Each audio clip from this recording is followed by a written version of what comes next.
안녕하십니까 학우님들. 기말고사 공부하느라 애쓰셨습니다. 이번 학기 잘 마무리하시고 방학 때 더 새로운 배움과 경험의 기회를 많이 가지셨으면 좋겠습니다. 방사선과 종교와 원불교 기말고사 시험 답안지와 함께 여러분들 지난 보강을 이 모범 답안 안내로 마칠까 합니다. 함께 한 학기 동안 무엇을 공부했는지 복습하는 시간으로 가지시길 바라겠습니다. 먼저 1번 OX 문제, 총 15문제 함께 보시겠습니다. 1번은 동양에서 종교의 개념에 대해서 묻는 문제입니다. 1번은 정답은 O이고요. 동양에서의 종교의 의미는 가장 근본적이고 으뜸되는 가르침을 지칭한다고 했습니다. 이 종자가 마루 종자라고 해서 가장 근본되는 가르침, 진리를 뜻한다고 했습니다. 그래서 동양에서는 절대자나 유일신, 이런 신이 존재하지 않는 경우가 많더라.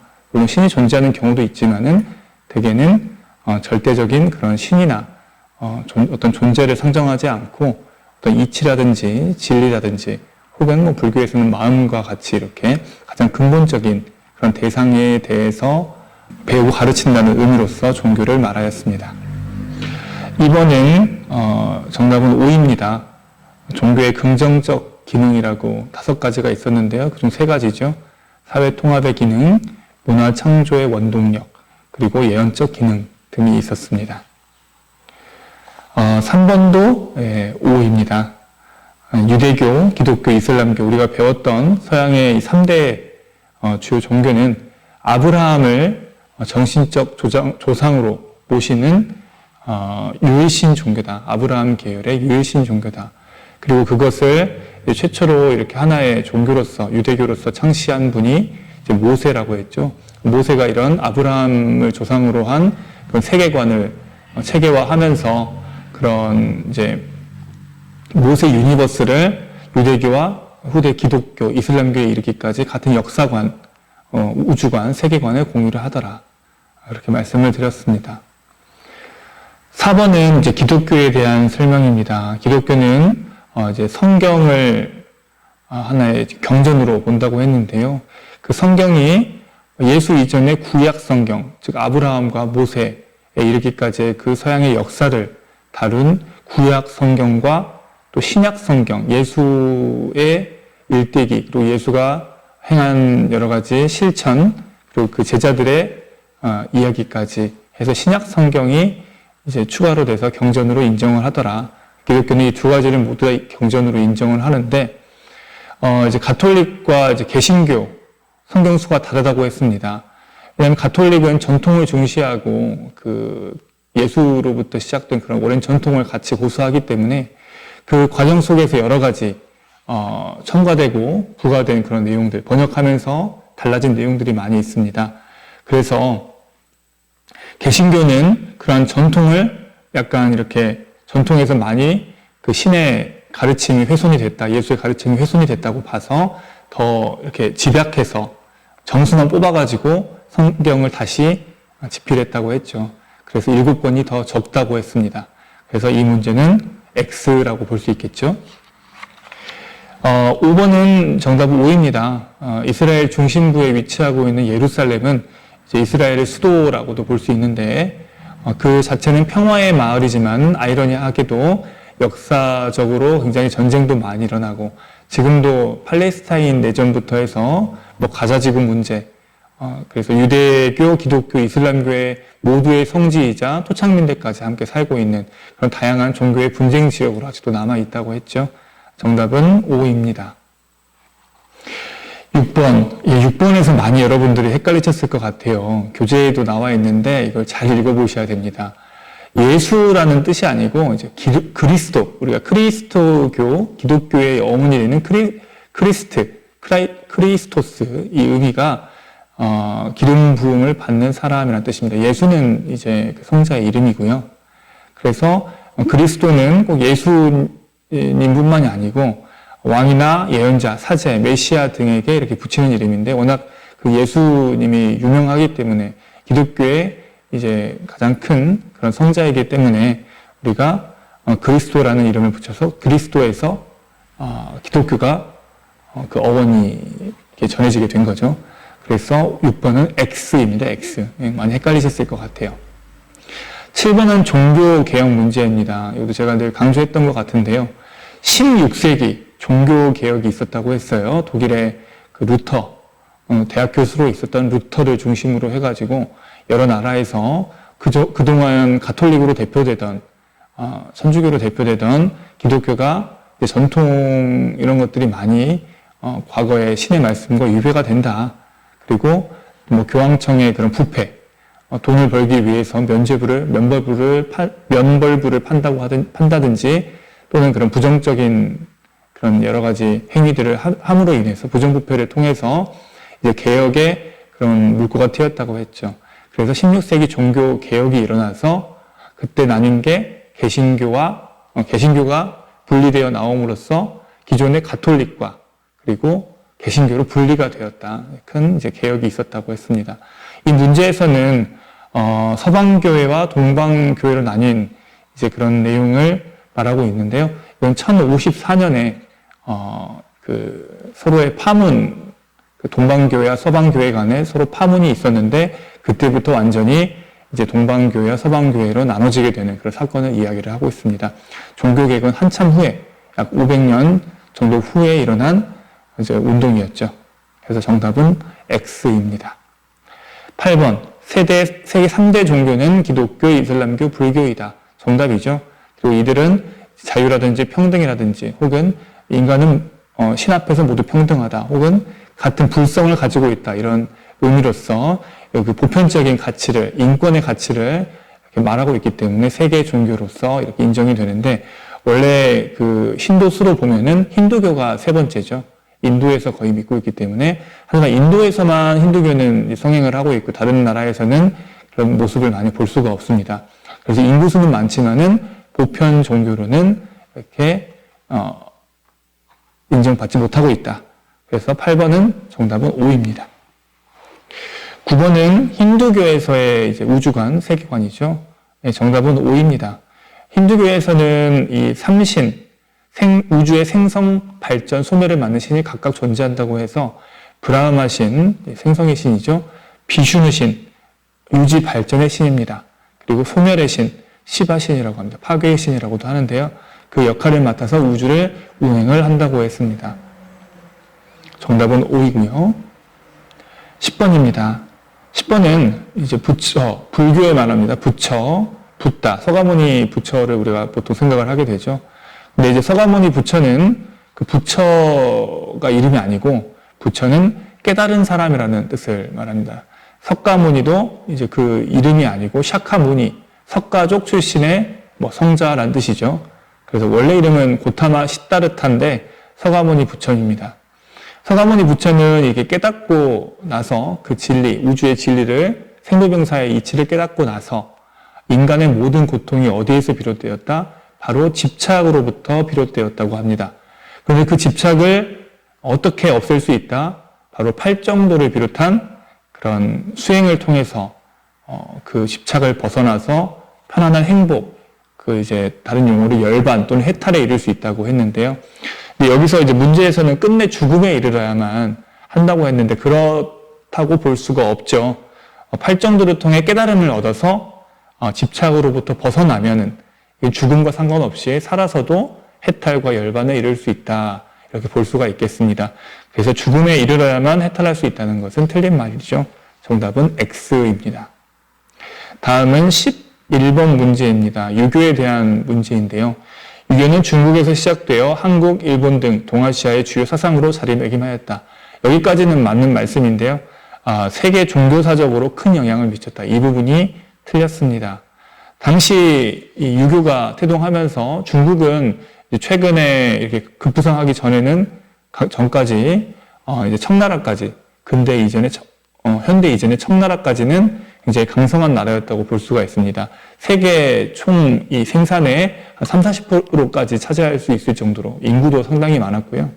그런 강성한 중국의 영향 하에 있었기 때문에 유교가 주변국이나 이렇게 영향을 줬던 거지 그게 자발적으로 인류의 보편적 가치를 추구함으로써 이 민중들이 자발적으로 그걸 받아들인 것이 아니고 일종의 지배체제, 시스템을 유지하기 위한 그런 사상으로서 쓰였기 때문에 유교가 전 세계적인 종교사적으로는 큰 의미가 그렇게 있지는 않다. 세계 보편 종교로서 퍼져나가지 못했다는 점을 말씀을 드렸습니다. 그래서 11번은 X입니다.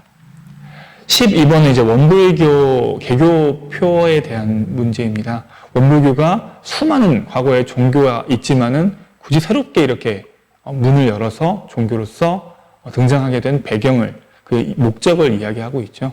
개교표어는 물질이 개벽되니 정신을 개벽하자라는 표어가 있었습니다. 근데 이제 이게 어떤 배경에서 시작됐느냐. 인류 사회가 산업혁명 이후에 2차 세계대전을 지나고 근 100년도 안 되는 이 기간 동안에 엄청나게 물질적으로나 과학적으로 그런 지식적으로 많은 발전을 이루었습니다. 그러다 보니까 그런 물질 문명, 과학 문명이 우리를 편리하게 해주었지만 도리어 서로를 해하게 하거나 굉장히 편리해졌지만 내 마음은 더 괴로워지는 일종의 그런 불행을 가져오게 되는 결과를 우리가 보고 있죠. 그래서 앞으로는 우리가 몸은 편리해졌지만은 이 마음이, 우리의 정신이 물질에, 과학의 노예 생활을 면할 수 없게 되었다. 그렇기 때문에 우리의 정신을, 마음을, 힘을 길러가지고 이 물질 문명을 바르게 사용할 수 있는 마음과 정신의 힘을 길러야 한다. 그것이 바로 정신개벽이라고 원불교에서는 말하고 있죠.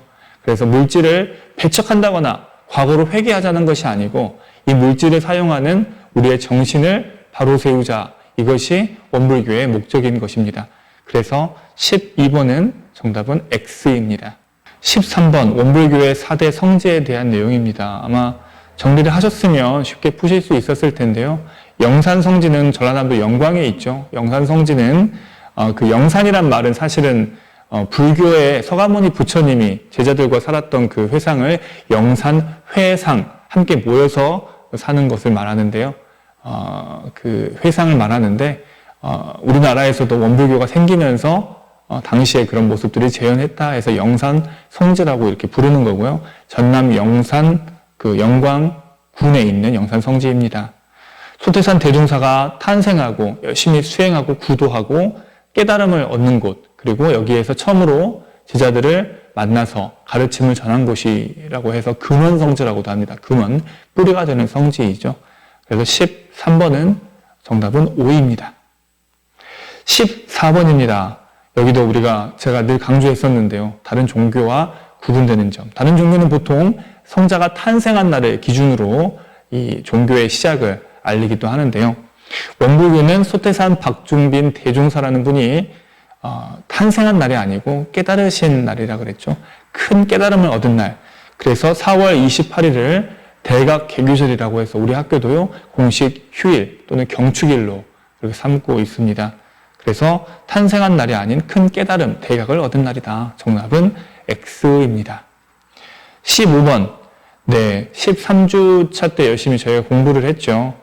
원불교 교리 중에서 사은은 신앙의 마음 공부라고 했습니다.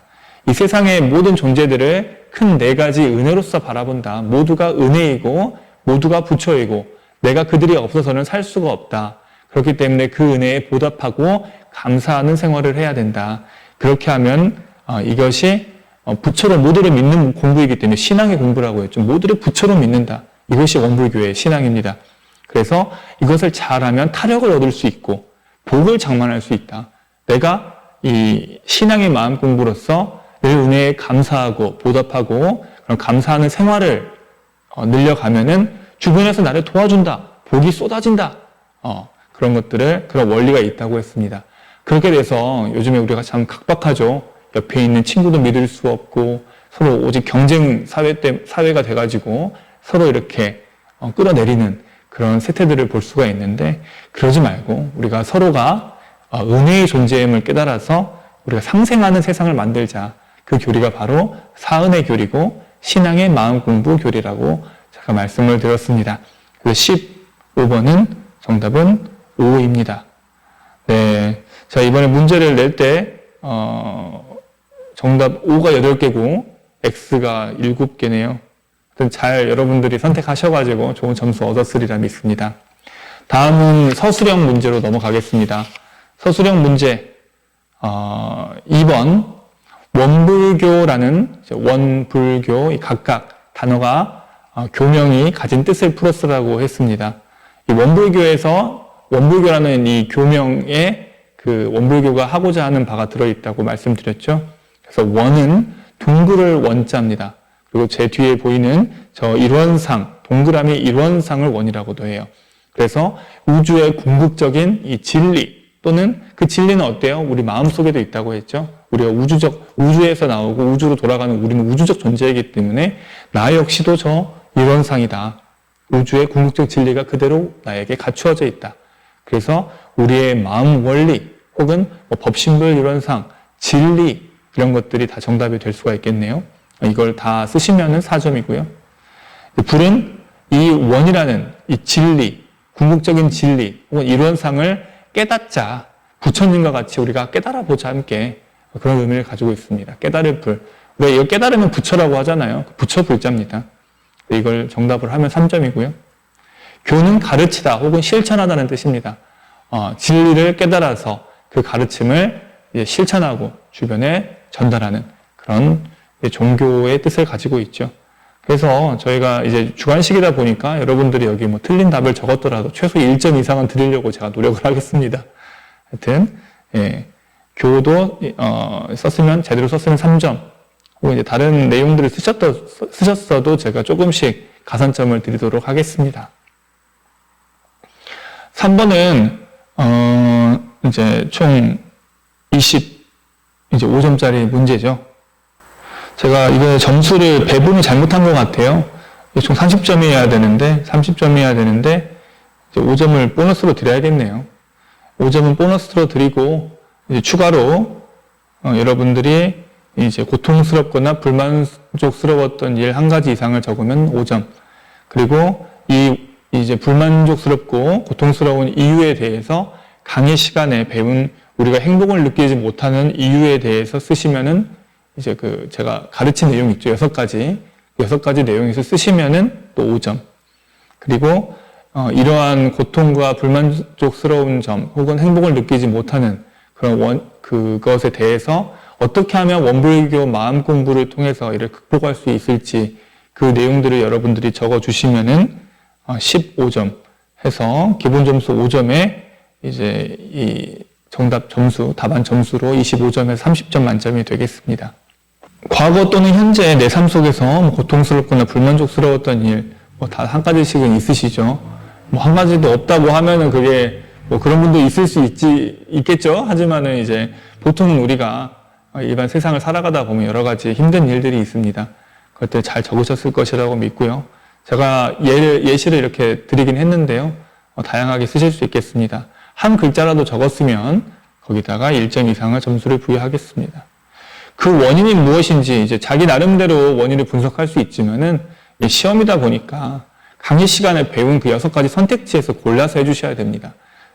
이제 여러분들 당신의 생각을 이렇게 쓰신다는 것도 좋은 일이지만은 그렇게 된다면은 이게 이 수업의 그 뜻을 저희 살리기가 어렵겠죠. 12주차 아마 그때 보강주였던 것 같아요. 축제 때문에. 그래서 이제 A반, B반은 괜찮은데 C반, D반 같은 경우에는 아마 보강 때문에 그때 조금 수업을 못 들으신 분도 있는 것 같아요. 어쩔 수가 없습니다. 12주차에 우리가 행복을 느끼지 못하는 이유 6가지를 배웠습니다. 첫째는 우리가 인간의 기본적 욕구가 충족되지 않았을 때, 즉 생리적 욕구, 안전의 욕구 이런 기본적으로 우리가 인간의 삶을 영위하기 위한 최소한의 요구가 있었죠. 그게 없을 때 우리가 전쟁이 나거나 혹은 집이 없거나 먹을 돈이 없다 이런 경우에는 행복을 느끼기가 참 어렵다라고 했죠. 두 번째는 조건적 행복 추구가 있다. 상대적 박탈감이에요. 예를 들어 내가 시험을 못 봤는데 90점을 맞았는데 절대적으로 보면 굉장히 잘 본 걸 수도 있지만 다른 친구들이 다 95점, 100점이다. 그럼 상대적으로 내가 좀 낮아 보이는 거잖아요. 그럼 상대적 우위에 따라서 내가 잘나 보이거나 혹은 못나 보일 때 그때 이제 괴로움이 생긴다고 했습니다. 그래서 내가 가진 뭐 재산이라든지 뭐 소유물 혹은 내가 가지고 있는 뭐 직위나 명예 등이 상대적 그런 우위와 열의에 따라 가지고 비교를 해가지고 상대적으로 박탈감이 들었을 때 우리가 행복감을 느끼지 못한다. 이 요즘 특히 우리나라 또는 뭐 동아시아 국가들의 경쟁이 심한 사회에서 이런 것들이 많이 있는 것 같아요. 연봉이라든지 뭐 차라든지 아니면 뭐 시험 성적이라든지 합격 여부라든지 이런 것 때문에 그게 안 되면은 내 인생이 완전 다 망가진 것처럼 실패한 인생처럼 생각을 해가지고 뭐 이렇게 자포자기 한다거나 자살을 한다거나 그런 경우가 굉장히 많죠. 이런 것들을 하나의 이유로 볼 수가 있겠습니다. 3번도 이제 여기에서 비슷해지는데요. 사람을 물적 가치로 판단을 하는 거예요. 사람을 있는 그대로, 그 사람 그대로의 가치를 이렇게 보는 것이 아니고 저 사람이 뭐 집안이 어떻네, 성적이 어떻네, 뭐 가진 재산이 어떻네 이런 것들로 그 사람을 딱 규정 짓는 거예요. 얼마나 괴로운 일이에요. 2번과 3번은 이렇게 연결되어 있는데요. 우리 한 분 한 분이, 한 사람이 우주로부터 와서 우주로부터 다시 가는 우주의 그 성질 자체를 그대로 가지고 있는 우리가 부처와 다를 바 없는 그런 존재라고 모든 걸 갖추고 있다고 했습니다. 심지어는 우리 주변에 있는 모든 물건 하나하나가 다 그런 가치와 위력을 가지고 있다. 그래서 우리가 인간을 바라볼 때, 옆에 있는 동료들을 바라볼 때, 친구들을 바라볼 때 그 자체로 존중할 수 있어야 된다. 예, 물적 가치로만 판단하지 말고 그 자체로 판단할 수 있는, 가치 있는 존재로 판단할 수 있는 그런 태도가 필요하겠다. 4번 같은 경우에는 이제 내면, 4, 5, 6번은 우리 내면에서 찾을 수 있다고 했죠. 결국에는 우리가 행복하지 못한 거는 불같이 일어나는 욕심이 있더라. 불같이 일어나는 욕심을 제어하지 못했다. 과도한 욕심과 집착. 뭐든지 내 뜻대로 되어야 돼. 이것도 내가 하고 싶은 대로 해야 돼. 내가 갖고 싶은 거 가져야 돼. 저 사람이 내가 원하는 대로 변했으면 좋겠어. 부모님들, 내 자식이 이랬으면 좋겠어. 내 애인이 이랬으면 좋겠어. 다 그게 욕심이죠. 불같이 일어나는 욕심이에요. 그걸 제어하지 못하면은 괴롭습니다. 고통스럽습니다. 5번, 몰라서, 어리석어서 우리 행복하지 못한 거예요. 우리가 모르고 어리석고 이 세상의 이치를 모르면은 진짜 행복할 수 있는 그런 방법은 내버려 두고 일시적인 행복 혹은 행복할 수 없는 거를 따라다니면서 행복을 추구하는 거죠. 그러면 당연히 고통스러울 수밖에 없죠. 그리고 내가 이 순간에도 수많은 은혜들을 이렇게 받으면서 혼자서는 살아갈 수 없는 그런 존재임에도 불구하고 내가 잘난 맛에 다 내 뜻대로 돼야 돼. 그리고 다 나를 도와주기 위해 있어야만 한다. 그런 오만한 생각을 가지고 살다 보면은 남들에게 외면을 받게 되고 피해를 받게 되는 거죠. 예. 그래서 5번은 어리석음 또는 무지로 인한 그런 고통이 생기는 경우를 말합니다. 마지막 6번째는 살아온 습관 때문에 우리가 단지 과자 같은 거나 이렇게 게임이라든지 유튜브라든지 이런 것도 한번 습관이 되면 어때요? 굉장히 끊기가 어렵죠. 계속 더 갈망하게 되고 우리 마음이나 이 몸은 관성이 있기 때문에 습관적으로 계속 하게 되더라. 그래서 그 습관으로 인해서 내가 고통스러운 일이 있어도 끊어내지 못하는 거예요. 고통을 불러들이는 일이 있는데 습관 때문에, 관성 때문에 그걸 끊어내지 못해서 생기는 고통이 있었습니다. 이 6가지 예시를 가지고 설명을 하셨으면 5점을 드리고요. 이게 포함되지 않으면은 아무리 잘 써도 이 수업의 취지와 맞지 않기 때문에 감점을 할 수밖에 없겠습니다. 마찬가지로 한 글자 이상이라도 썼으면은 1점 이상 드리도록 하겠습니다. 네, 마지막으로 이제 원불교 마음 공부를 통해서 이 고통과 불만족스러운 것들, 원망스러움을 어떻게 해결할 수 있을 것인가. 15점짜리 문제입니다. 좀 이제 어려우셨을 것 같아요. 논리성이나 혹은 표현, 이런 연결성을 잘 보기 때문에 쓰기 어려우셨겠지만은 12주, 13주차, 그때 원불교에 대해 공부하시면서 배웠던 내용들을 잘 쓰시면은 그걸 통해서 어떻게 극복할 수 있을지 본인의 계획을 쓰시면은 점수를 잘 받을 수 있을 겁니다. 근데 이제 원불교 마음 공부는 핵심이 있어요, 핵심. 그 핵심을 놓치고, 자기 나름대로 생각하는 내용을 적는다, 계획을 잘 하겠다, 더 열심히 공부해보겠다, 이런 건 약간 이제 누구나 할 수 있는 그런 사회에서도 할 수 있는 그런 말만 쓰면은 이제 많은 점수를 드리기가 어려워요. 이제 수업 때 배웠던 그 핵심 개념들을, 핵심 가르침들을 활용을 해가지고 내가 어떻게 개선을 하겠다. 그 내용들이 들어가야 점수를 좀 더 드릴 수 있습니다. 그래서 총 이제 여러 가지 제가 말씀을 드렸지만은 이런 내용들이 들어가면은 점수가 높을 거예요. 첫째는 원불교에서 이 마음 공부의 전제가 뭐냐, 가장 중요한 게 뭐냐, 바로 나 자신이 부처님이다. 내 마음이 부처와 같다. 저 뒤에 있는 이론상 진리와 같다라는 것을 아는 것, 깨닫는 것, 믿는 것이 가장 중요하다고 했어요. 그래서 그 안에 있는 진리성, 인격을 회복하는 것이 수행이라고 했어요. 원불교 수행의 마음 공부. 이 내용이 좀 들어가야 됩니다. 이 내용이 제일 중요해요. 이게 패러다임의 이제 우리의 전환이거든요. 서양 종교 같은 경우에는 어때요? 우리 신 앞에서 한없이 어린 양이에요. 하나님의 구원을 받아야만 천국으로 갈 수 있는, 그렇지 못하면 지옥으로 갈 수밖에 없는 그런 존재거든요. 미약한 존재입니다. 하지만은 내 마음이 곧 진리다. 내 마음이 부처라는 것은 곧 내가 조물주다. 내가 신과 같은 그런 힘을 가지고 있다라는 그런 믿음을 말하죠. 이런 건 이제 종교의 패러다임이 바뀐다라고 보시면 돼요. 바로 내가 곧 부처다. 그래서 이 내용이 반드시 들어가야 합니다. 그리고 내가 부처이기 때문에, 내가 진리적 존재이기 때문에, 내가 그렇다면 옆에 있는 우리 친구들도, 동지들도 다 똑같다는 말이죠. 그러면 어떻게 해요? 내가 부처이기 때문에 상대방도 부처로서 우리가 볼 수 있어야 돼요. 부처이면서 나에게 없어서는 살 수 없는, 나에게 죄와 복을 가져다주는 은혜의 존재다. 그 힘을 가진 존재다라는 것을 깊이 믿고, 그래서 늘 우리가 부처님을 모시듯이, 신을 모시듯이 그런 고귀한 마음, 공경하는 마음을 가지고 대하는 것, 이것이 신앙의 마음 공부, 상생하는 마음 공부라고 말씀을 드렸습니다. 이 두 가지 개념 중 하나라도 들어가야 원불교 마음 공부의 전제가 성립이 되는 거예요. 이 두 가지가 전부입니다. 이 두 가지에서 모든 교리가 나오는 거거든요.